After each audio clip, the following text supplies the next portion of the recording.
There's a certain kind of episode in All in the Family that doesn't feel like it ends when the credits roll. And the more time you spend with the show, the more you start to recognize that this isn't accidental. It's actually part of what makes it so distinct, so quietly powerful. Because instead of building toward a clear resolution, instead of wrapping everything up in a neat emotional bow, it lets the conversation linger. It lets the tension hang in the air. And it trusts you to sit with that feeling rather than escape it. And there's one kind of episode in particular that captures this better than almost anything else. The kind where the argument never really ends, not because the writers forgot to resolve it, but because resolving it would feel dishonest. The episode I keep coming back to begins in the most familiar way possible, in that living room that feels less like a set and more like a stage where everything important happens. A space that somehow feels both ordinary and charged at the same time, like something could shift at any moment, even when everything looks calm on the surface. Archie is there, settled into his chair, and that detail matters more than it seems, because his chair isn't just where he sits, it's where he anchors himself, where his worldview becomes solid, where his opinions feel immovable. And there's a kind of rhythm to the way he speaks from that position, a rhythm that suggests certainty, even when the conversation around him is anything but certain. Mike is nearby, already carrying that quiet readiness, that sense that whatever is about to be said might lead somewhere deeper, somewhere more complicated. And he doesn't shy away from that, not exactly, but he also doesn't escalate things right away. He just listens, waits, responds when the moment calls for it.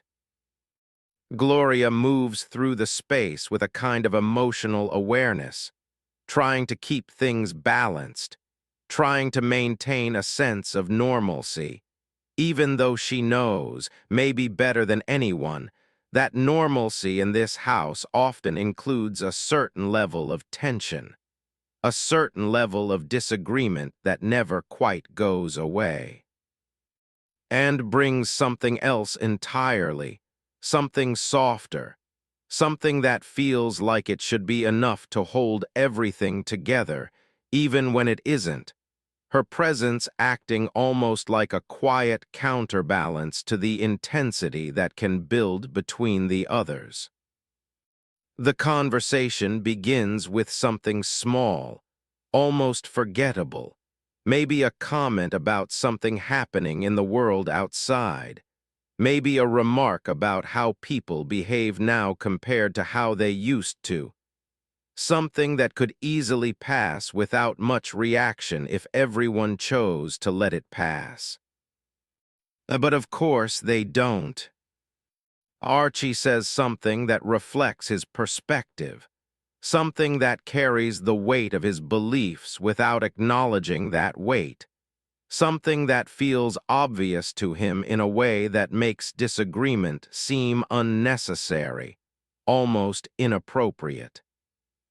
And Mike responds, not sharply, not with immediate confrontation, but with a different view, a perspective that doesn't align, that gently pushes back against what Archie has just said.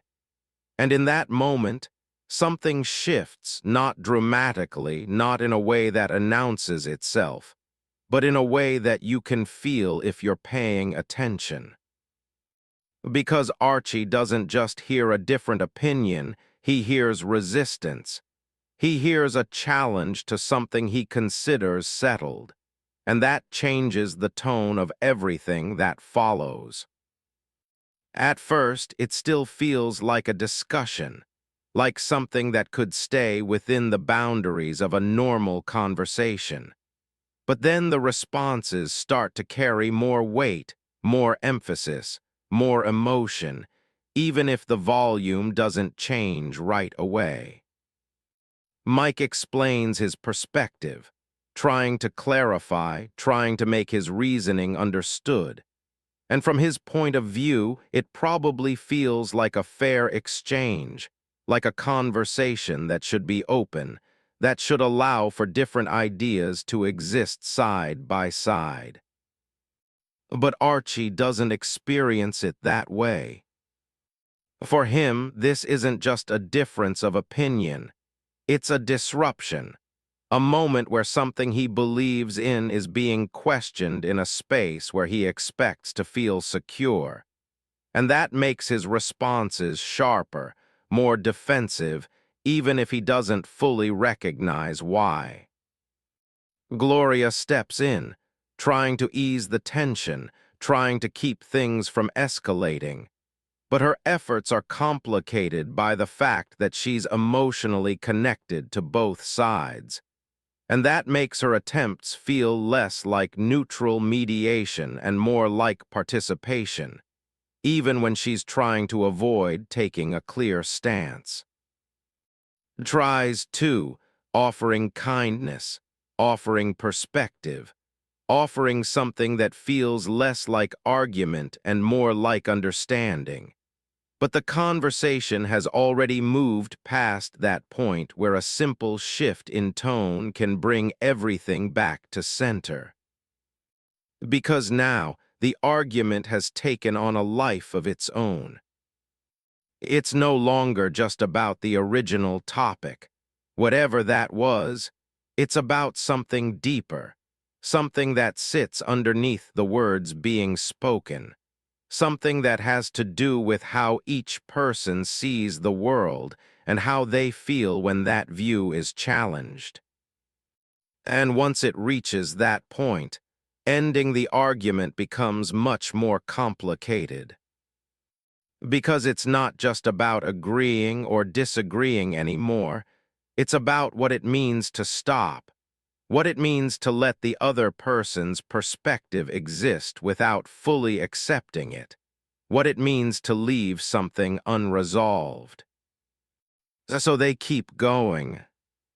The conversation circles, revisits the same points, approaches them from slightly different angles, and you can feel as a viewer that there are moments where it could end, moments where someone could choose to step back, to say, all right, let's leave it there. But no one does. And that's where the episode finds its emotional core, not in the height of the argument, but in its persistence, in the way it continues even after it has said everything it needs to say. Because in real life, arguments don't always end when they should. They don't always stop when they've reached a natural conclusion. Sometimes they linger, sometimes they fade without resolving.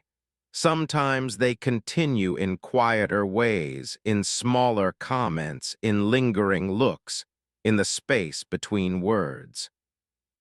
The living room becomes almost symbolic of that process, a place where everything happens in close proximity, where there's no real escape from the conversation, where every reaction is visible, every pause is felt, every shift in tone carries meaning.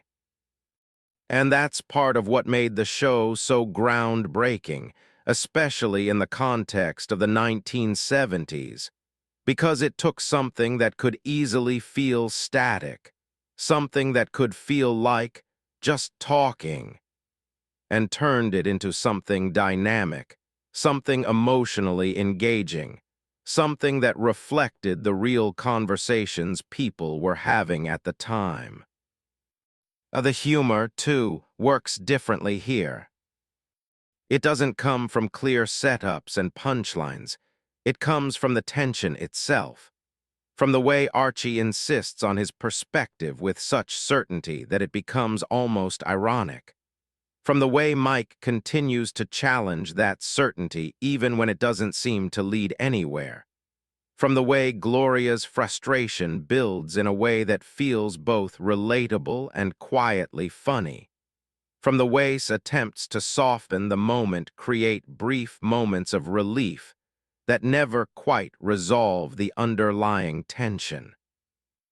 And there's something about that kind of humor that feels more lasting, more meaningful, because it's rooted in recognition, in the sense that you've seen this before, that you've been part of conversations like this, that you understand the rhythm of it even if you can't fully explain it.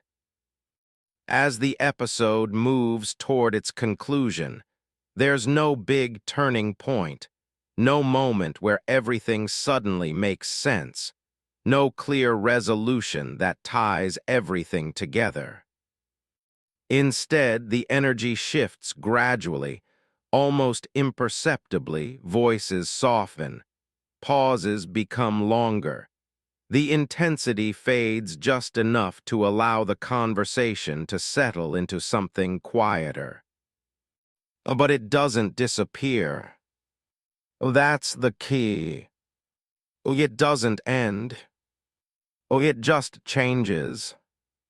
And that's what makes it feel so real.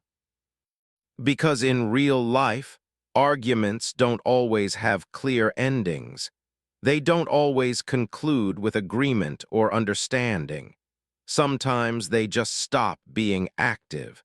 Sometimes they fade into the background. Sometimes they linger in the way people interact afterward. The episode captures that in a way that feels honest, in a way that feels true to the experience of being in a conversation that doesn't resolve, that doesn't provide closure, that leaves something unfinished. And that unfinished quality is what stays with you.